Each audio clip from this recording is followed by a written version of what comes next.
आज जो प्रश्न आया है वह केवल एक परिवार का नहीं है, बल्कि भारत के करोड़ों घरों के मन में बैठा हुआ है। हमारी सौभाग्यवती भक्त पुत्री प्रीति बहू ने पूछा है, गुरुदेव जिनके घर में केवल बेटियां हैं और बेटा नहीं, क्या उन्हें नरक में जाना पड़ता है? क्या बेटा होना अनिवार्य है? बेटा, सबसे पहले तो मैं कहना चाहूंगा ये सोच ही गलत है कि केवल बेटा ही माता पिता का उद्धार कर सकता है। बेटा और बेटी दोनों एक ही मां के हृदय से निकले हैं। एक को बेटा कहो, एक को बेटी कहो, लेकिन दोनों में वही रक्त, वही संस्कार, वही प्रेम बहता है। शास्त्र में लिखा है, सतपुत्र समा कन्या यदि पात्र प्रदीते, अर्थात यदि बेटी को योग्य धर्म मार्गी संस्कारवान वर को दिया जाए तो वह 100 बेटों के बराबर होती है। प्यारे भक्तों, मिथिला के महाराज जनक जी का नाम आज तक क्यों अमर है? क्या उनके बेटों के कारण? नहीं, उनकी पुत्री सीता माता के कारण, जिन्हें जग जननी जानकी कहा जाता है। रामचरितमानस में आता है, जनक सुत जग जननी जानकी। जनक जी का नाम उनकी बेटी के कारण संसार में अमर हो गया। अब एक और प्रश्न आता है, श्राद्ध और पिंडदान का क्या होगा? तो सुनो, हमारे यहां परंपरा में पहले द्वहित्र यानी बेटी का बेटा का पिंड लिया जाता है, फिर पौत्र का, अर्थात बेटी भी अपने माता पिता के उद्धार में उतनी ही सक्षम है जितना बेटा।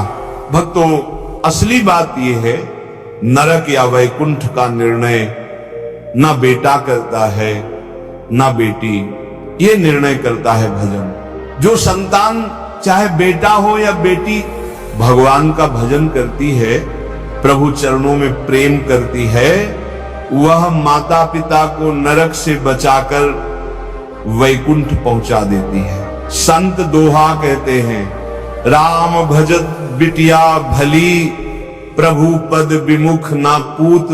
अर्थात भगवान का भजन करने वाली बेटी उस बेटे से लाख गुना श्रेष्ठ है जो प्रभु से विमुख है।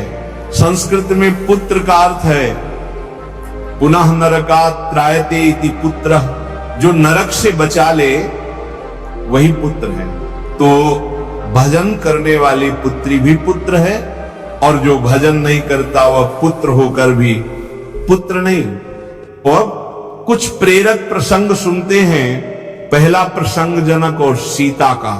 महाराज जनक जी विदेह कहलाए, देह में रहते हुए भी देहाभिमान से मुक्त। उनकी पुत्री सीता जी अपने पिता का नाम इस संसार में वैकुंठ की तरह अमर कर गई।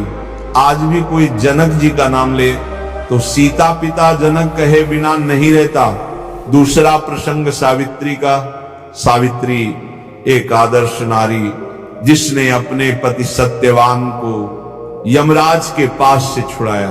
जब यमराज ने कहा बेटी वर मांगो, सावित्री ने पहले ससुर का नेत्र लौटाया, फिर पिता का राज्य और अंत में पति का प्राण। देखो, बेटी ने न केवल मायके का बल्कि ससुराल का भी उद्धार किया। तीसरा प्रसंग मीराबाई का। राजघराने में जन्मी मीरा अपने मायके और ससुराल दोनों जगह भक्ति का प्रकाश फैलाने वाली थी। एक बार उनके भक्ति गीत सुनकर नगर के लोग बोले, तो हमारे कुल का गौरव है। बेटी होकर मीरा ने भगवान के चरणों में ऐसा प्रेम किया कि आज तक हर गली में उनका नाम गाया जाता है। चौथा प्रसंग एक आधुनिक उदाहरण।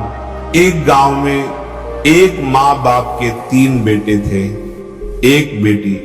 बेटे शहर जाकर अपने परिवार में व्यस्त हो गए, और वही बेटी दूर ससुराल में रहते हुए भी हर महीने चुपचाप माता पिता की सेवा के लिए पैसे भेजती रही। माँ बाप बीमार पड़े तो वही बेटी मायके आकर सेवा करती रही। अंत समय में वही बेटी उनके कान में राम नाम सुना रही थी। कहिए, उद्धार किसने किया? भजन प्रेमियों, यह भी सच है, बेटा हो या बेटी, अगर भक्ति नहीं है तो कुछ नहीं होगा। कई बार बेटा कहता है, अरे पिताजी संत महात्माओं में क्यों समय बर्बाद करते हैं? और बेटी कहती है, पापा मैंने आपके लिए हरिद्वार का गंगा जल मंगवाया है। तो उद्धार कौन करेगा? वही जो भगवान से जुड़ेगा। सज्जनों, आज का निष्कर्ष यही है, नरक से बचाने वाला बेटा नहीं, भक्ति है। बेटा हो बेटी हो, अगर प्रभु के चरणों में है, नाम सुमिरन कर रहा है, तो माता पिता को नरक से बचाकर वैकुंठ पहुंचा देगा। इसलिए माता पिता ये सोचकर दुखी ना हो कि बेटा नहीं है, बल्कि ये सोचें मेरे बच्चे, चाहे बेटे हों चाहे बेटियां, क्या भगवान के भक्त हैं? अगर हैं तो नरक की चिंता छोड़ दो और प्रभु के चरणों की ओर देखो। सबरी तर गई राम भजी, धुंधकार भा सब नाश। भजन से अंधकार मिट जाता है, नरक दूर हो जाता है और जीवन का नाविक स्वयं भगवान बन जाते हैं।